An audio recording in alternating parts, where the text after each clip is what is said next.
ಮೀರಿದ ಆಹಾರ ಪದಾರ್ಥಗಳ ಮಾರಾಟ ಆರೋಪ. ಬೆಂಗಳೂರು ನಗರದ ತಾವರೆಕೆರೆ ಸಮೀಪದ ಕ್ಯಾಶಿಯರ್ ಲೇಔಟ್ನ ಚಾಕ್ಲೇಟ್ ಫ್ಯಾಕ್ಟರಿ ರೋಡ್ ಬಳಿ ಇರುವ ಸ್ವರಾಜ್ ಹೈಪರ್ ಮಾರ್ಕೆಟ್ನಲ್ಲಿ ಅವಧಿ ಮೀರಿದ ಆಹಾರ ಪದಾರ್ಥಗಳನ್ನು ಮಾರಾಟಕ್ಕೆ ಇಟ್ಟಿರುವ ಆರೋಪ ಕೇಳಿಬಂದಿದೆ. ಮಳಿಗೆಯಲ್ಲಿರುವ ಗುಲ್ಕಂದ್ ಸೇರಿದಂತೆ ಕೆಲವು ಆಹಾರ ಪದಾರ್ಥಗಳ ಪ್ಯಾಕಿಂಗ್ ದಿನಾಂಕ 2023ರಲ್ಲಿದ್ದು 24 ತಿಂಗಳ ಒಳಗೆ ಬಳಸಬೇಕೆಂದು ಲೇಬಲ್ನಲ್ಲಿ ನಮೂದಿಸಲಾಗಿದೆ.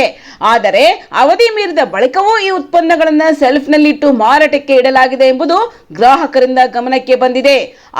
ಗ್ರಾಹಕರ ಆರೋಗ್ಯದ ದೃಷ್ಟಿಯಿಂದ ಇದು ಗಂಭೀರ ನಿರ್ಲಕ್ಷ್ಯವೆಂದು ಸ್ಥಳೀಯರು ಆಕ್ರೋಶ ವ್ಯಕ್ತಪಡಿಸಿದ್ದಾರೆ.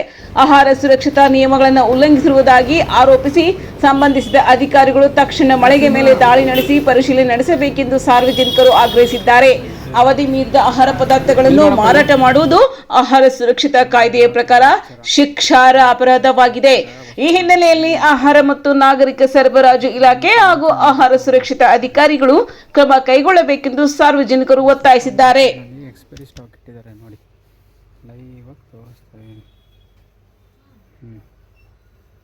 ನೋಡಿದ್ರಾ, ಇದೇ ಥರ ಸುಮಾರು ಐಟಮ್ ಇಲ್ಲಿ ಎಕ್ಸ್ಪೈರಿ ಸ್ಟಾಕ್ ಇದೆ. ನಾನು ನಿಮಗೆ ಲೈವಲ್ಲಿ ತೋರಿಸ್ತೀನಿ.